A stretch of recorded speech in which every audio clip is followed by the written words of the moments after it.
नमस्कार दोस्तों, quality hub India के सेशन में आप लोगों का स्वागत है। आज के सेशन में हम 5S के बारे में जानेंगे। 5S होता क्या है, कैसे इंप्लीमेंट करते हैं और इसके बेनिफिट्स क्या हैं।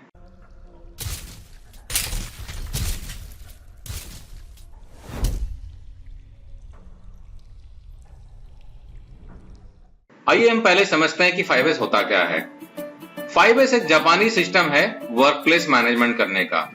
5S में 5 S होते हैं: sorting, set in order, sign, standardise और सस्टेन, यानी कि सस्टेनेंस। हिंदी में इसका अर्थ है छटाई, सुव्यवस्था, स्वच्छता, मानकीकरण, अनुशासन। आइए अब इन S को डिटेल में समझते हैं। पहला जो S है वो है सॉर्टिंग, यानी कि छटाई। छटाई करने के लिए हमें 4 बातों का ध्यान रखना चाहिए। पहली बात जो है वो है नॉट नीडेड एट ऑल, यानी कि ऐसे सामान जो कि बिल्कुल हमें नहीं चाहिए उनको हटा देना चाहिए। दूसरी बात जो ध्यान रखने वाली बात है वो है नीडेड बट नॉट नाउ, ऐसे सामान जो कि चाहिए लेकिन अभी नहीं चाहिए। घर में हमारे कंबल होते हैं, कंबल की जरूरत गर्मियों में नहीं होती है, तो कंबल तो चाहिए लेकिन गर्मियों में नहीं चाहिए।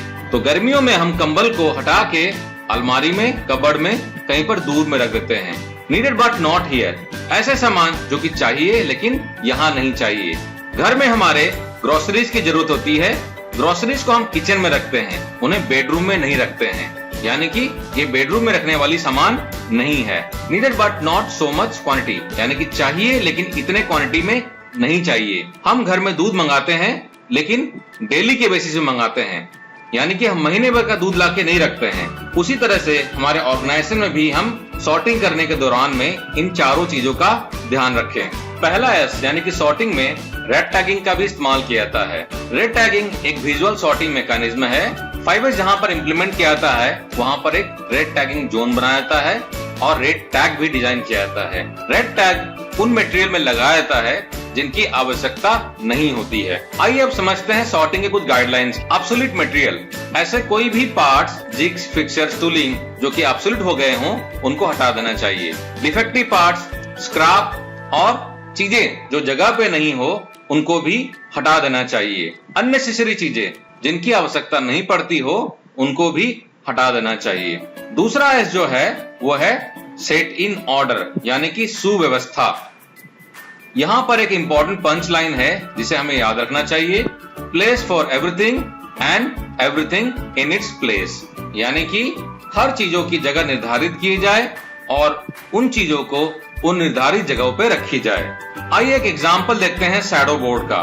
शैडो बोर्ड एक मैकेनिज्म है वर्क प्लेस मैनेजमेंट करने का, जिनमें की टूलिंग्स को एक बोर्ड में मार्क करके डिस्प्ले किया जाता है।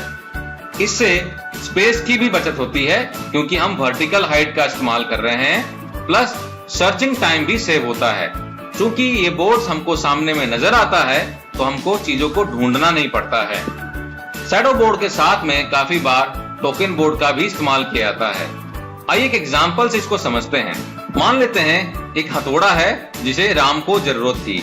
राम हथौड़े को इस्तेमाल करने के लिए ले आता है और अपने नाम के टोकन को वहां पर लगा देता है। अब कुछ देर के बाद में हरि को भी हथौड़े की जरूरत पड़ती है। जब हरि हथौड़ा लेने के लिए जाता है तो पहली बात उसे ढूंढने की जरूरत नहीं है, क्योंकि उसको मालूम है कि हथौड़े को रखने की जगह कहाँ है, और वो देखता है कि वहां पर राम के नाम का टोकन लगा हुआ है और उसे पता चलता है कि राम ने हथौड़ा लिया हुआ है, तो डायरेक्टली राम को फोन करेगा। तो आपकी सर्चिंग टाइम यहाँ पर सेव हो जाती है। एक और एग्जाम्पल देखते हैं। इस एग्जाम्पल में आप देख सकते हैं कि कंटेनर में हाइड्रोलिक ऑयल्स को रखा हुआ है। यहाँ पर हमें काफी सारे विजुअल मैनेजमेंट टूल्स नजर आते हैं। आप यहाँ देख सकते हैं कि कंटेनर में मार्किंग की गई है जिससे कि हमें काउंटिंग करने की जरूरत नहीं पड़ती है, यानी कि काउंट फ्री टेक्निक को ये सपोर्ट करता है। सेकेंड S में सर्च फ्री और काउंट फ्री टेक्निक को इस्तेमाल किया जाता है। तो यहाँ पर हम बता सकते हैं कि कंटेनर में कितना ऑयल है। यहाँ पर कलर कोड भी लगाया गया है जिससे पता चलता है कि कौन सा ग्रेड का ऑयल रखा हुआ है। यहाँ पर ग्रीन और रेड कलर के मार्किंग किए गए हैं, यानी कि ऑयल को ग्रीन जोन तक मेंटेन करना है। अगर ऑयल का लेवल रेड जोन में आ गया इसका मतलब वो क्रिटिकल जोन में आ गया है, शॉर्टेज होने की संभावना है। कंटेनर को रिफिल करके ग्रीन जोन तक भरना होता है। यहाँ पर ऑयल निकालने के लिए टैप लगाया गया है, साथ में एक छोटा सा नीचे में टब लगाया गया है, क्योंकि ऑयल निकालने के बाद में अगर बंद ढंग से नहीं किया गया तो ऑयल ड्रिप करेगा और अगर ऑयल नीचे जमीन पर गिरेगा तो सेफ्टी हजार्ड हो सकता है। कंटेनर को कमर की हाइट में रखा गया है, जिससे कि ऑयल विड्रॉल करने वाले को झुकना नहीं पड़ेगा, तो उसमें से हमारा जो मोशन वेस्ट है वो भी सेव हो रहा है, यानी कि उसको बार बार झुकना भी नहीं पड़ेगा। फाइलिंग में यहाँ पर एक वी शेप का रेड कलर का टेप लगाया गया है। इससे हमें विजुअली पता चलता है कि कोई फाइल इसमें से मिसिंग है कि नहीं, यानी कि 5S में विजुअल मैनेजमेंट को भी अच्छी तरीके से इस्तेमाल किया जाता है। सेकेंड एस को इम्प्लीमेंट कैसे करें? पहले आप स्टेटस को एनालाइज करें कि कहां पर इम्प्लीमेंट करना है, कैसे इम्प्लीमेंट करना है, ये डिसाइड करें कि कौन सा चीज चाहिए, कौन सा नहीं चाहिए, उनको कैसे हटाना है। चीजों को इंडेक्सिंग करें, लेबलिंग करें, आइडेंटिफिकेशन करें और मार्किंग करें। सेकेंड एस के काफी फायदे हैं। इसमें आपको चीजों को रिट्रीव करने में आसानी होती है और आपका सर्चिंग टाइम एलिमिनेट होता है। अबनॉर्मलिटीज को आइडेंटिफाई करने में और उसको करेक्ट करने में सहायता मिलती है। आपके स्पेस की बचत होती है और काम की एफिशिएंसी बढ़ती है। यहाँ पर सेकेंड एस एक एग्जांपल है जो कि ऑफिस का है। आप देख सकते हैं यहाँ पर हर चीजों की जगह निर्धारित की गई है, यानी कि place for everything and everything in its place. Second S में इन्वेंट्री मैनेजमेंट करने के लिए RYGB टेक्निक का भी इस्तेमाल किया जाता है। R का मतलब रेड यानी कि क्रिटिकल, Y का मतलब येलो यानी कि रीऑर्डर लेवल, G का मतलब ग्रीन यानी कि वो डिजाइन लेवल के हिसाब से है, और B का मतलब होता है ब्लू यानी कि इन्वेंट्री एक्सेस है। आप यहाँ पर देख सकते हैं कि इन्वेंट्री जो कि बिन्स में रखे हुए हैं वहां पर पिलर्स में RYGB कलर कोडिंग किए गए हैं, यानी कि बिन अगर रेड लेवल में पहुंच गया तो शॉर्टेज हो गया है, अगर येलो लेवल में आ गया है यानी कि रीऑर्डर यानी कि भर दीजिए, अगर ग्रीन में है मतलब सब कुछ सही है, और अगर ब्लू लेवल में बिन पहुंच गए हैं इसका मतलब इन्वेंट्री एक्सेस हो गया है। थर्ड एस जो है वो है साइन यानी कि स्वच्छता। ये एक एयरपोर्ट का एग्जांपल है। आप देख सकते हैं कितनी साफ सफाई है। तो हमें अपने ऑर्गेनाइजेशन को, चाहे वो मैन्युफैक्चरिंग हो चाहे वो ऑफिस एरिया हो, उसको भी इसी तरीके से साफ सुथरा रखना चाहिए। काफी सारे ऑर्गेनाइजेशंस में 5S के समय निर्धारित किए रहते हैं। डेली 5-10 मिनट के लिए या सप्ताह में 10-15 मिनट के लिए एक समय निर्धारित रहता है, जहां पर कि हर व्यक्ति अपने अपने एरिया में साफ सफाई करता है। थर्ड एस को इम्प्लीमेंट करने के लिए कुछ इंपॉर्टेंट नियम। अगर हमारे सामान कम रहेंगे तो साफ सफाई करने में भी आसानी होगी। साफ सफाई करने के लिए हमको निम्नलिखित बातों का ध्यान रखना चाहिए। क्लीनिंग विथ मीनिंग, यानी कि जब हम सफाई कर रहे हो तो मतलब के साथ में सफाई करें। इसका मतलब ये हुआ कि हम जिन चीजों को सफाई कर रहे हैं उसमें कैसे सफाई करना है, हमें उस हिसाब से सफाई करनी चाहिए। सफाई करते समय हमें इंस्पेक्शन भी करना है, यानी कि अगर हम इक्विपमेंट की सफाई कर रहे हैं तो उसके 6 साइड यानी कि front, rear, left, right, top और बॉटम सभी साइड को सफाई करें और उसको अच्छी तरह से इंस्पेक्ट भी करें कि कहीं कुछ ढीला तो नहीं है, कहीं कुछ स्पार्क तो नहीं हो रहा है, कहीं पर ऑयल लीकेज तो नहीं हो रही है। फोर्थ एस जो है ये है स्टैंडर्डाइजेशन। आइए इसको एक सिंपल से एग्जांपल से समझते हैं। यहाँ पर पिक्चर में आप कुछ साइन बोर्ड देख रहे हैं जो कि ट्रैफिक साइन बोर्ड्स हैं। आप देख सकते हैं कि ट्रैफिक साइन बोर्ड में काफी हद तक स्टैंडर्डाइजेशन किया रहता है, यानी कि किस हाइट में साइन बोर्ड को डिस्प्ले किया जाएगा निर्धारित रहता है। पहले हिंदी का फॉन्ट, फिर इंग्लिश का फॉन्ट का साइज क्या रहेगा, क्या साइनेज रहेगा, क्या कलर रहेगा, क्या बैकग्राउंड रहेगा, सारा कुछ स्टैंडर्डाइज किया रहता है। इस एग्जांपल में आप देख सकते हैं यहाँ पर ये सहारा मॉल, जो कि गुड़गांव का सहारा मॉल है, यहाँ पर उनके डिस्प्ले हैं। यहाँ पर भी देख सकते हैं आप चीजों को स्टैंडर्डाइज किया गया है, यानी कि किस फ्लोर में कहां पर क्या चीजें हैं उसको भी डिस्प्ले किया गया है, जिससे कि हमको चीजों को ढूंढने में समय नहीं लगता है।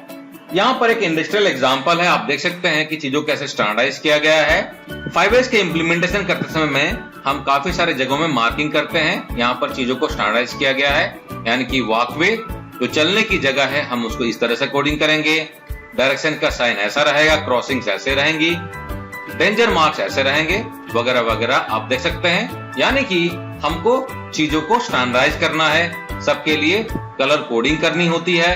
कंपनी में अगर पाइप्स है तो हमको ये निर्धारित करना है पाइप्स के कलर कैसे रहेंगे, उनके भी कलर कोड्स निर्धारित रहते हैं।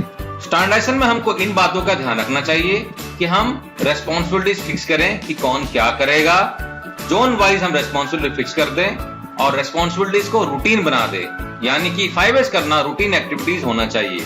हम इसको चेक करते रहें कि सिस्टम हमारा सही काम कर रहा है कि नहीं काम कर रहा है। अंतिम S जो है वो है सस्टेन, यानी कि अनुशासन। अब चूंकि हमने 1S, 2S, 3S, 4S और 5S कर लिया, अब हमें चीजों को सस्टेन करना है।